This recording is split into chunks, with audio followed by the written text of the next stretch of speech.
My girlfriend said, "Wow, controlling much?" When I asked who she was texting at 3 a.m., I said, "My apologies."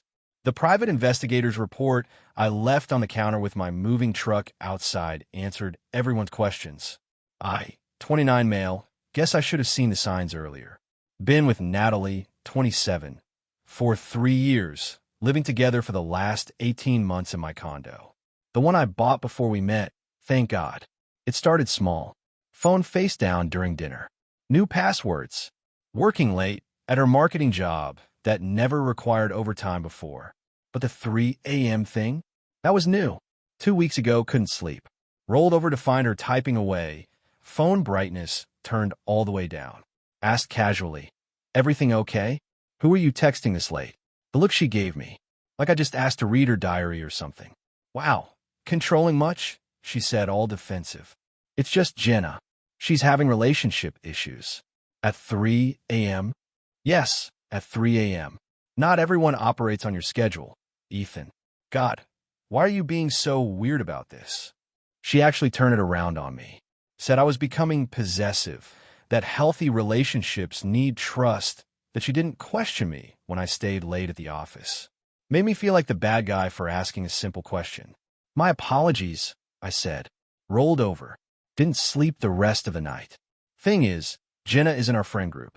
Saw her 2 days later at a barbecue. Mentioned hoping things were getting better with her boyfriend. What? Things are great with Derek. What? Oh, Natalie mentioned you were having issues. Jenna looked confused. We've been good for months. Haven't texted Nat in like weeks probably. That's when I knew. Update 1. Hired a PI the next morning. Yeah, I know how that sounds. But I needed to know, and I wasn't about to go through her phone like some creep. Cost me $2,500 for a week's worth of work. Worth every penny. Bryant, the PI, was thorough.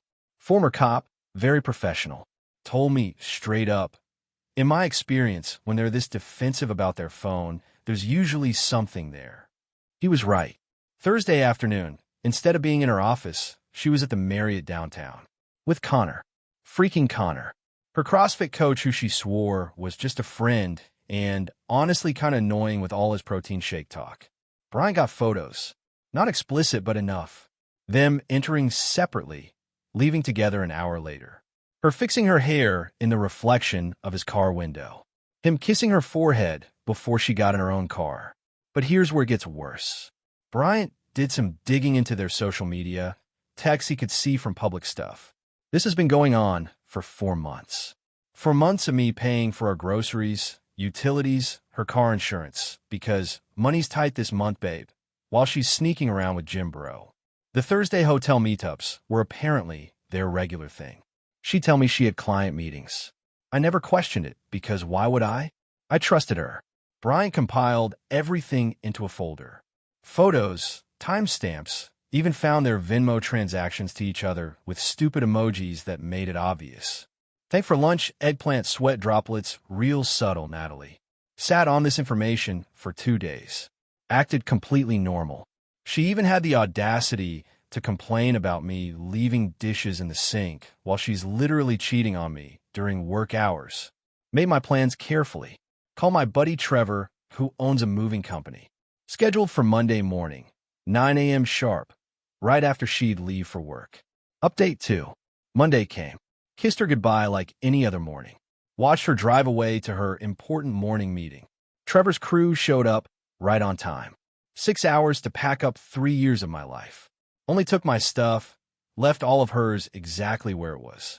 Even left the coffee maker because she bought it, though I'm the only one who drinks coffee.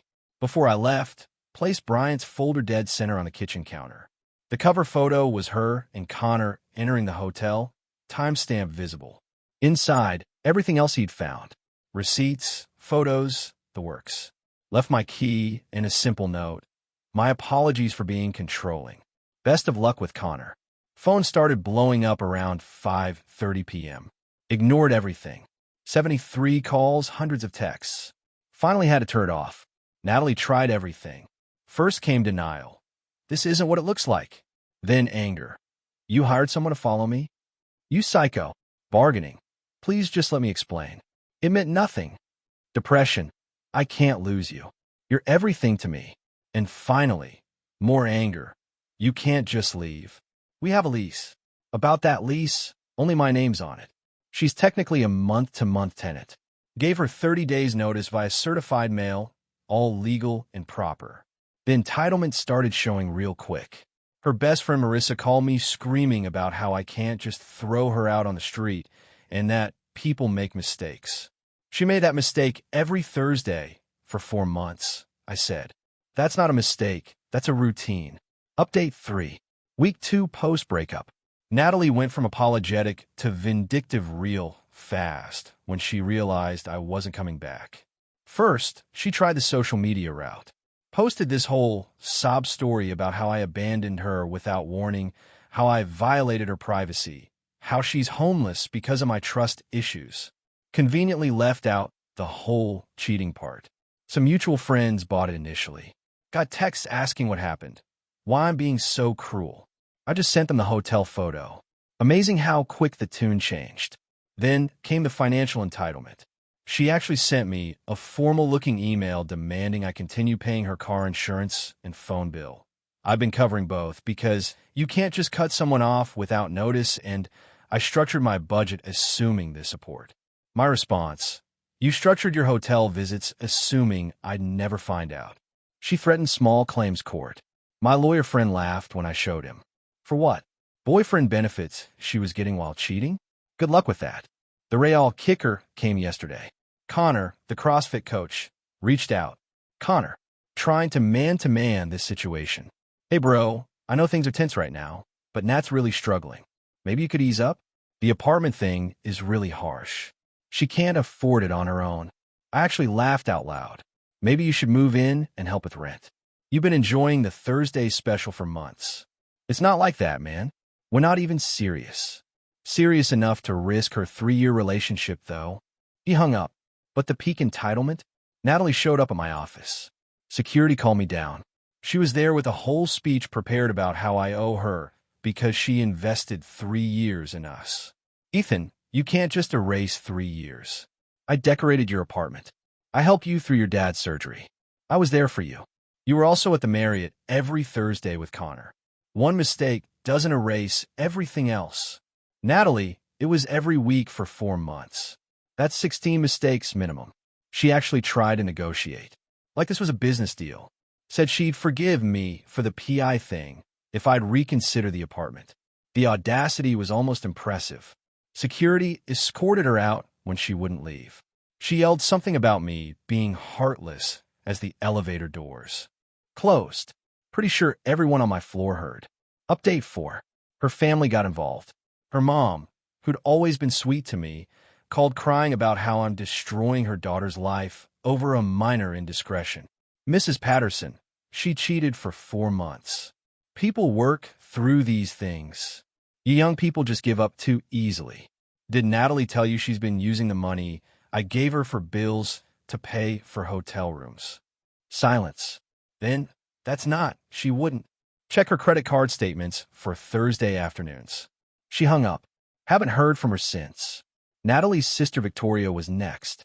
Showed up at Trevor's place, where I'm crashing, because Natalie somehow found out where I was staying. Victoria's always been the entitled one in that family, so this tracked. You need to man up and talk to her, she said, blocking my car. I did talk. Through certified mail. She has 19 days left to move out. You're really going to make her homeless over this? I'm not making her anything. She made choices. These are consequences. She can't afford that place alone. Then she should have thought about that before cheating with her trainer. Victoria actually tried to scratch my car when I drove around her. Trevor got it on his security cam. I sent it to Natalie with a message. Your sister just committed vandalism. I won't press charges if you both stay away from me. The restraining order threat worked. But then Natalie tried a new approach. Update 5, the extinction burst, just kidding, the financial panic. Day 23 of her 30-day notice. Reality finally hit Natalie. She can't afford the apartment. Connor won't let her move in. Turns out he has a girlfriend too. Natalie was the side piece to a side piece. Her sister's place is too small. Her parents live 3 hours away. She sent me an itemized list of everything she'd contributed to our relationship. I kid you not. She included emotional labor valued at $200 per month, interior design consulting for the apartment at $500, and relationship maintenance at $300 per month. Total, $15,000 she claims I owe her. My lawyer friend drafted a response listing everything I'd paid for over 3 years. Rent, utilities, her car insurance, phone bill, groceries, vacations, her gym membership, where she met Connor, ironically. Total, $67,000. Would you like to pursue this legally? He wrote. She did not. But the best part? Connor's actual girlfriend found out. Natalie thought she was special, but turns out Connor had a whole rotation going. The girlfriend, Brianna, reached out to me through Instagram. Hey, just wanted to say sorry about your ex being one of Connor's girls. I just found out about all of them. There were 4 others besides your ex and me. 4 others. Natalie wasn't even the only side piece. She was part of a roster. I didn't respond to Brianna, but I did forward the message to Natalie. Just that screenshot, nothing else. Her response was unhinged. Voice messages crying about how I'm rubbing it in and kicking her while she's down, and how cruel I am for enjoying her pain. I'm not enjoying anything. I'm just done protecting her from consequences. Final update. Yesterday was move-out day. Hired Trevor's crew again to be there when she left, just to document the apartment's condition. Good thing, too. She tried to claim damage that was already there when we moved in.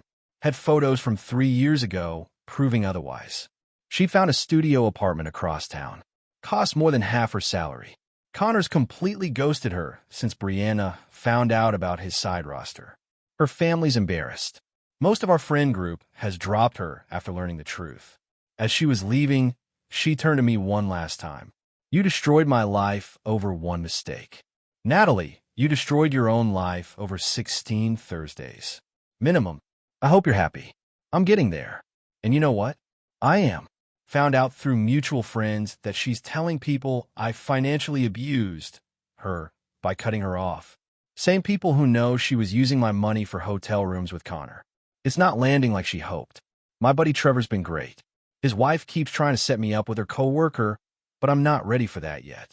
Need some time to myself. Thinking about getting a dog, honestly. At least dogs are loyal. The apartment feels different now. Lighter somehow. Replaced the furniture she picked out. Got my own coffee maker, a better one. Started going to a different gym. Obviously. Ran into Jenna last week. The friend Natalie was supposedly texting that night at 3 a.m. She hugged me and said, I'm sorry I inadvertently helped you discover that mess. Don't be. You did me a favor. Life goes on. Lesson learned. When someone gets defensive about a simple question at 3 a.m., trust your gut. And when they say you're being controlling for basic relationship communication, they're usually controlling the narrative to hide something. Also, PIs are worth every penny. Bryant sent me a thank you card for the referral business I've sent his way. Apparently, 3 other people in our extended friend group have hired him since this went down. Sounds like Natalie and Connor weren't the only ones with Thursday afternoon meetings. Funny how controlling much turned into consequences much, real quick.